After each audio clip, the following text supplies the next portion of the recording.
In the Arctic tundra, most would often picture a sparse landscape filled with rocks and peaks and valleys that are filled with ice patches and very little vegetation. Despite these conceptions, the Arctic tundra can experience things such as wildfires. In central parts of Alaska, including some of the boreal forest, can experience hundreds of wildfires in a single year.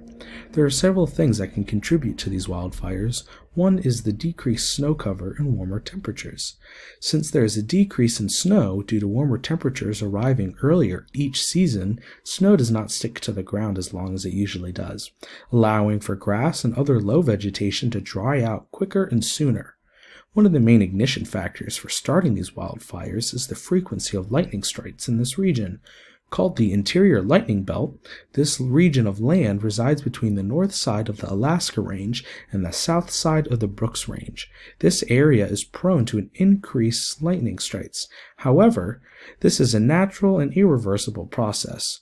But what has changed is the dryness, especially during the summer season and in times of inconsistent rain.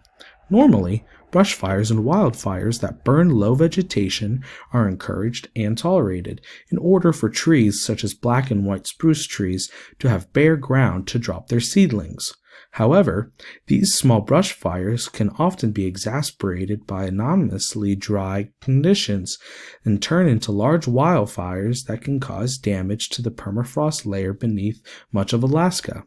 This would cause unwanted CO2 to be released into the atmosphere. Large wildfires created vast blackened and burnt areas, which can decrease the surface albedo of that area and potentially compound the already drier conditions. There are not many well-known solutions for this problem, and the biggest issue is that many of the larger wildfires are never contained due to their sheer size and amount of resources it would take to try and combat. Typically, interventions are only taken when protected areas and residential communities are within the risk of being victims of the fire. In this situation, since not many practical measures can be taken place on a ground level effort, climate interventions are suggested.